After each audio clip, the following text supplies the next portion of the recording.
Avant de commencer la vidéo les amis, on est bientôt 200 sur la chaîne. Je vais vous demander si vous pouvez et que vous regardez et que vous aimez le contenu que je vous propose et que vous avez envie de voir l'évolution de la chaîne, abonnez-vous, on est actuellement bientôt 200. La plupart des gens qui regardent mes vidéos, surtout les vidéos critiques, ne sont pas abonnés à la chaîne. Si vous pouvez me donner ce petit coup de pouce, ça me ferait super plaisir. Merci.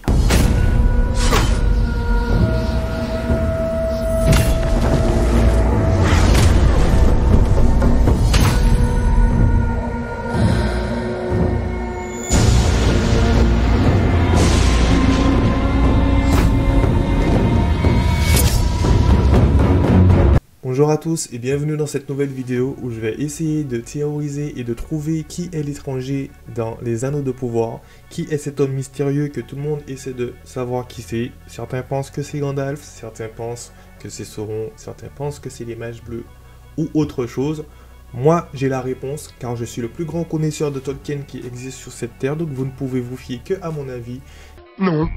C'était une blague, je connais pas du tout Tolkien, je préfère le préciser au cas où parce que c'était juste une petite boutade. Donc voilà, donc la vidéo on va commencer par déjà resituer les choses. On est mardi au moment où je tourne la vidéo, désolé pour les reflets, je vais peut-être enlever. Donc on n'a pas encore vu, l'épisode 5 qui va arriver. Au départ je voulais faire une vidéo théorie sur l'épisode 5, mais en vrai, il n'y a pas grand chose à théoriser, en fait, pour ma part, parce que bon, comme j'ai dit, je suis pas un grand connaisseur, donc j'ai regardé cette semaine les 3 films Le Seigneur des Anneaux, donc La Communauté de l'Anneau, Les Deux Tours et Le Retour du Roi. Donc j'ai regardé les versions longues, c'est disponible sur Amazon, donc voilà, pour me remettre un peu dans le, on va dire vraiment, parce que ça faisait très longtemps que je les avais pas vus et depuis, en fait, je voulais les voir avant même l'annonce de la série, mais sauf que bon, pas eu le temps, flemme, etc., etc. Donc là, je me suis repris, j'ai regardé les 3 d'un coup, c'était long, mais franchement, c'était assez cool, j'ai apprécié. Voilà, j'ai fouiné un peu, regardé un peu ce que tout le monde disait, regardé un peu ce que tout le monde pensait, pour moi, me faire mon propre avis. Donc déjà, pour commencer, je ne sais pas qui est l'étranger. Je vais juste essayer de viser juste, pas au hasard, tout en donnant des arguments, etc., mais vous dire pourquoi moi je pense que c'est un tel ou un tel. Donc voilà, l'étranger, sa première apparition. Donc c'est au moment de cette météorite, enfin ce qui semble être au départ une météorite qui tombe. Donc c'est sa première apparition, on le voit effectivement tout nu qui atterrit sur Terre, donc où il y a la pied velu qui vient regarder ce qui s'est passé, donc du coup qui le découvre au sol, avec cette flamme, avec ces flammes froides, avec cette vue aérienne que prend la caméra pour révéler qu'il y a une espèce d'œil de feu autour de lui. Je viens de regarder, comme je vous ai dit, les 3 films de Seigneur des Anneaux. Effectivement, un œil de feu, voilà, si tu as vu le Seigneur des Anneaux, tu sais que l'œil de feu égale Sauron, quoi. Il n'y a pas autre chose. Après, est-ce qu'il y a d'autres significations pour l'œil de feu? Peut-être. Peut-être qu'il y a d'autres choses, peut-être qu'il y a d'autres choses. Donc déjà, là, ce qu'on va faire, c'est qu'on pourra mettre un point déjà à ces Sauron. Ensuite, autre chose, moi, donc moi, je vais rester toujours dans moi, ce que je pense, quand j'ai vu la série. Il y a au départ ce passage où ils parlent de flammes et ils disent à Gadriel, je crois que oui, ces flammes-là, elles sont froides, elles ne vont pas te brûler, etc. Parce que c'est dans la cave des ténèbres, je sais pas, j'invente un truc, mais c'était dans un truc sombre, etc. Et c'est parce que c'était justement ténébreux. Donc là, du coup, là il arrive, ces flammes sont froides. Donc à mon avis, c'est pas quelqu'un très très côté lumineux. Quelque chose qui peut rajouter autre chose au fait que c'est pas quelqu'un de très très joie. C'est qu'il touche les insectes, il meurt. Donc c'est pas très très très très cool ça. Donc il y a toutes ces choses-là qui font penser que le mec, il est pas forcément très côté lumineux. Franchement, Star Wars, my mind, fuck. Donc voilà, donc déjà ça c'est pour... Voilà, il y a beaucoup de choses qui penchent du côté que c'est pas forcément quelqu'un de cool. Mais comme je vous ai déjà dit dans... Je crois que c'était dans la vidéo critique de l'épisode 4, je crois.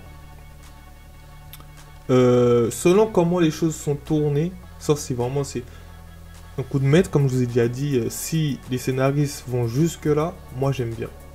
Mais comment c'est tourné en général, surtout dans les productions actuelles, on voit direct quand le personnage il va être bon ou pas bon. Même s'il va tourner, comme je vous ai dit, il y a des exceptions. Alors, j'allais dire Star Wars avec Anakin, mais ça dépend des gens. C'est-à-dire que ceux qui ont découvert Star Wars avec l'épisode 1, 2, 3, mais vraiment découvert, hein, c'est-à-dire qu'ils connaissaient rien à Star Wars, moi c'était mon cas. Moi je suis allé au cinéma voir La Menace Fantôme. Au début je connaissais Star Wars de nom, mais je regardais jamais, ou j'avais déjà vu quelques trucs passer vite fait à la télé sur les anciens, mais c'était tellement ancien pour moi que ça m'intéressait pas. Donc moi j'ai vu La Menace Fantôme, l'épisode 2, l'épisode 3 au cinéma. Et le retournement de situation, il est juste fatal. Quand tu sais pas que Anakin c'est Vador, ton cerveau il est vraiment mindfucké. C'est-à-dire qu'en fait ton héros, ton point de référence quand t'es petit, c'est lui que tu vois qui... Et en fait ce retournement de situation là, ce risque des scénaristes là, alors c'est pas vraiment la même chose, parce qu'effectivement c'était pas vraiment un risque, vu que tout le monde le savait, a priori peut-être sauf moi. Bah, je trouve que ça c'est bien, c'est cool. Donc si ils font un personnage comme ça, où on a du mal à le voir mauvais, même s'il y a des petits signes, mais qu'au final il se révèle vraiment mauvais, ben moi je trouve ça plutôt sympa, je trouve ça plutôt intéressant dans la façon d'amener un personnage, de le comprendre, de tourner autour de lui, etc. Faut pas que ce soit fait non plus gratuitement.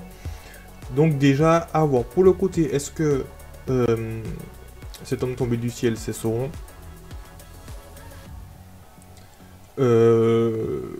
Alors, pour moi, je pense que c'est Sauron.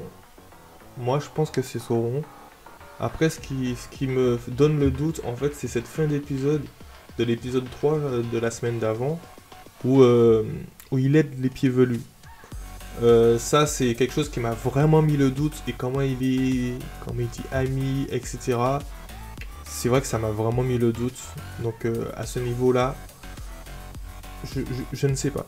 L'autre théorie, c'était est-ce que l'homme tombé du ciel, c'est Gandalf? Alors,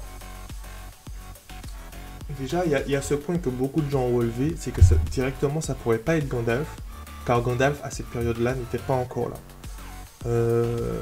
J'ai regardé ce que des gens expliquaient, etc. C'est une période où Gandalf n'est pas encore arrivé sur Terre et il n'est pas encore présent. Et il y a d'autres personnes qui disent que oui, c'est vrai, mais que la série peut prendre ce genre de liberté. C'est que quand Amazon a acheté les droits, ils n'ont pas acheté tous les droits. C'est-à-dire qu'ils ne possèdent pas tout. Donc du coup, ils ont juste acheté une partie de l'histoire. J'ai pas tous les détails exactement, etc.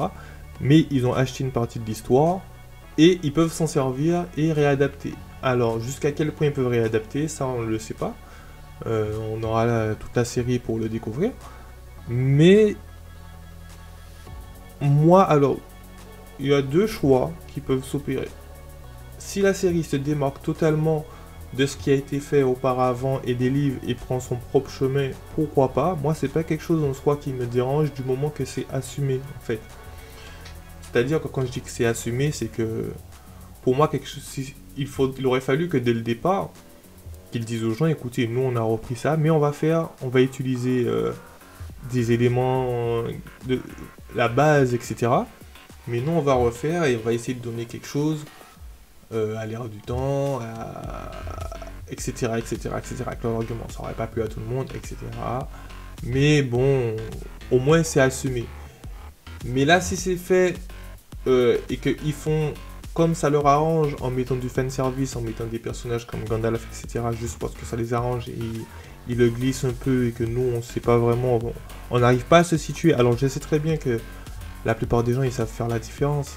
Ils savent très bien se dire que c'est pas lié à la trilogie de Peter Jackson, c'est pas lié au bouquin, etc., etc. La plupart des gens sauront faire la différence, mais moi ça me dérange, et je pense que pour les gens qui regardent un peu comme ça, sans forcément se renseigner, comme nous on le fait sur internet, etc. Donc, moi, ça dépend. En fait, ça dépend comment c'est amené. Pour l'instant, la série, elle est franchement bien à regarder. Moi, en tout cas, moi, j'aime bien la regarder. En fait, je passe un bon moment à la regarder. Ce qui me frustre, c'est que c'est une série qui est lente. Mais ce qui me frustre, en fait, c'est pas vraiment qu'elle soit lente. Ce qui me frustre, c'est qu'elle est lente, mais en plus, on doit attendre une semaine avant chaque épisode.